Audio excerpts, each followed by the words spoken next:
I'm Sally Mills of Lavolta and Lavolta Principles, and welcome to Digital Bullets 2010. We've asked some industry experts to share their thoughts on issues and developments in the digital industry. We've given each person 20 seconds to answer those questions, or else they get the chop. So we'll be broadcasting a sizzling digital bullet on a regular basis, one question answered with many different points of view. Hope you enjoy. What will the major trends in directories and classifieds businesses be in the next year or two? Which Australian businesses in this segment do you most admire, or which international businesses? I think Australian businesses will struggle. I think you look at things like Yelp. I think the longevity of yellow pages, white pages is gone. Google does it better already, and it's all about the data. And they're bigger companies that can gather more data. And you've also got such a huge amount of user-generated content coming in, such as things like Bean Hunter for coffee, and there's a plethora of others that I think a specific Australian classifieds network will suffer. Certainly in terms of business, I admire Trade Me New Zealand's done a fantastic job where they've got 70% of all page impressions originated in New Zealand actually go to Trade Me. So those guys have shown that with a trading platform you can dominate a market. I don't think anyone's really cracked the model yet. There's an opportunity, obviously a lot of opportunities to customise content to people and pair up, buyers with sellers.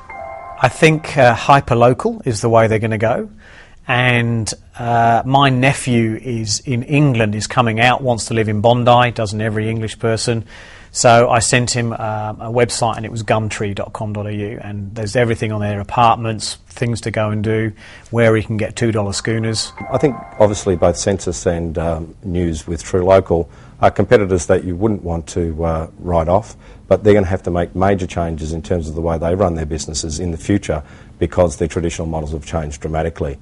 In terms of who I see as the challengers, to be honest, really what we find is that people just go to Google and that's how they find things. I've got a vested interest in this space with my work on our patch across rural and regional Australia, and we're going to launch later into the US this year.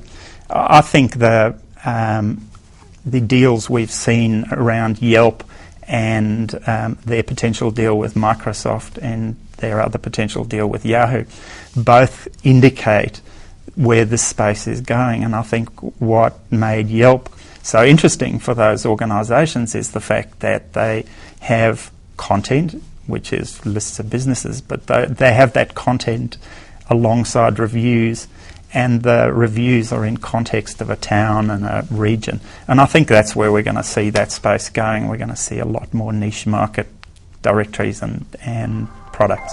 Car sales and real estate are doing a fantastic job in the classified industry in Australia. They're both developing quite unique products, and I really admire what they've done, especially REA with their overseas expansion program. I think is very exciting. I think Craigslist, for their just pure cheekiness, is a fantastic business as well. In terms of trends that you see occurring, well, at the end of the day, these businesses are marketplaces. They do have all the eyeballs. They will continue to have people challenge, but I think those challenges will fall away. I think Google is the biggest threat of all. However, I don't think they will get their act together and deliver an appropriate proposition.